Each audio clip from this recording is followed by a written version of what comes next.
South Asia has one of the youngest populations in the world. Millions of energetic, educated young people. So here's the real question. Why are people struggling more? Why is everyone trying to leave? And why does the future feel stuck? This is not about one country. This is not about one leader. This is about a systemic failure.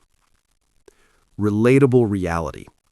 If you're from Nepal, India, Bangladesh, or Pakistan, this will sound familiar.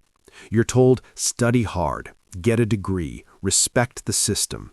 You do all that, but then jobs are limited. Salaries don't match prices. Connections matter more than merit. So what do people do? Some migrate. Some take loans. Some give bribes just to survive. And slowly, people stop asking why. The pattern no one talks about. Let's step back. Across South Asia, there's a clear pattern. Same leaders, same parties, same power circles. Decades pass, but leadership recycles. Elections happen, faces change slightly, but the thinking stays the same. This isn't about age, it's about political stagnation. A system that doesn't renew itself eventually starts working against its own people. Why this is a finance problem. Now let's talk money, because this affects your pocket. When power stays concentrated for too long, corruption becomes normalized, projects become overpriced, accountability disappears. A road that should cost $10 million suddenly costs $30 million. Where does that money come from? Taxes, loans, inflation. So when prices rise, when fuel gets expensive, when food costs more, that's not bad luck, that's financial leakage. Debt, inflation, and you.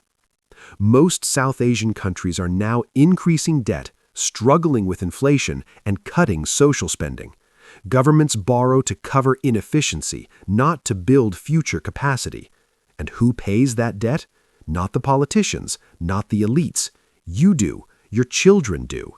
This is how poor governance quietly becomes a long-term financial burden on society. The youth disaster. Here's the biggest tragedy. South Asia doesn't lack talent, it lacks opportunity management. Young people rarely get decision-making power, are kept out of politics and policy, are told to wait their turn. But their turn never comes. So the best minds go to the Gulf, go to Europe, go to Australia. Countries lose productivity and remittances replace real development. Diversion politics.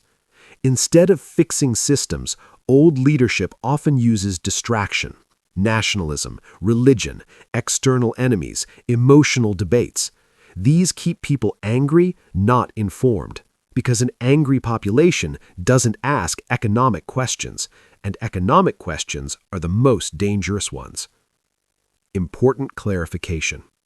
This is not about hating leaders. This is not about insulting age. Many older people are wise, capable, and ethical. The real issue is systems with no leadership renewal. Institutions designed to protect power, not people. Even a good leader becomes harmful when there's no competition and no accountability.